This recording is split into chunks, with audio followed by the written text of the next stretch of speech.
বাংলাদেশের ইতিহাসে সবচেয়ে বড় জানাজা, লাখো মানুষের ভালোবাসায় বিদায় শরীফ ওসমান হাদির। সংসদে এলেন কফিনে, লাখো মানুষের স্রোতে ইতিহাস গড়ল হাদির জানাজা।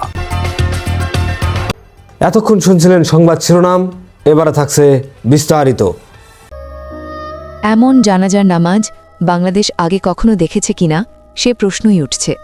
ইনকিলাব মঞ্চের নেতা শরীফ ওসমান হাদি স্বপ্ন দেখেছিলেন মানুষের ভালোবাসা নিয়ে সংসদে যাওয়ার, কিন্তু আজ তিনি সংসদে এসেছেন লাখো মানুষের ভালোবাসা সঙ্গে নিয়ে নিথর দেহে কফিনবন্দি অবস্থায়। জাতীয় সংসদ ভবনে শরীফ ওসমান হাদির জানাজায় অংশ নিতে লাখ লাখ মানুষ জড়ো হন। সংসদ ভবন থেকে শুরু করে মানিক মিয়া অ্যাভিনিউ, খামারবাড়ি, আসাদ গেট, সব জায়গা মানুষে উপচে পড়ে।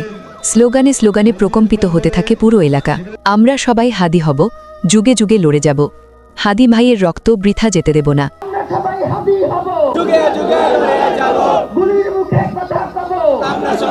আকাশ থেকে তাকালে মানুষ ছাড়া আর কিছুই চোখে পড়ার মতো নয়।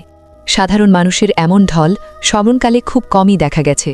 জানাজার আগে লাখো মানুষ একসাথে জোহরের নামাজ আদায় করেন, যে দৃশ্য সচরাচর দেখা যায় না।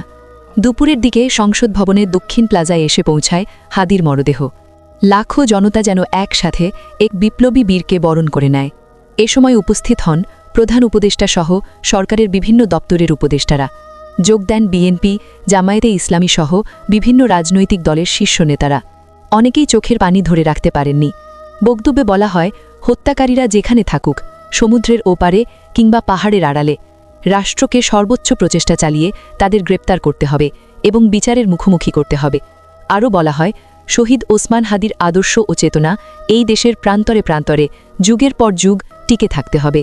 যারা নির্বাচন ও গণতান্ত্রিক উত্তরণকে বাধাগ্রস্ত করতে চায় তাদের সমুচিত জবাব দেওয়া হবে গণতান্ত্রিক পথেই।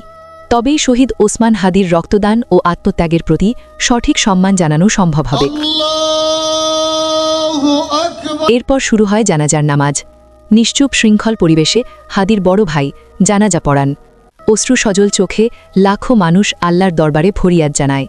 জানাজা শেষে গগনবিদারী আর্তনাদে হাদির হত্যাকাণ্ডের বিচার দাবি করে জনতা। এরপর শেষ ঠিকানার পথে রওনা হন শরীফ ওসমান হাদি, সঙ্গে সঙ্গী লাখো মানুষ। এটা কোনো বিদায় নয়। শরীফ ওসমান হাদি, আপনি থাকবেন মানুষের ভালোবাসায়, মানুষের হৃদয়ে। সুমাইয়া সাথী, দিগন্ত বার্তা।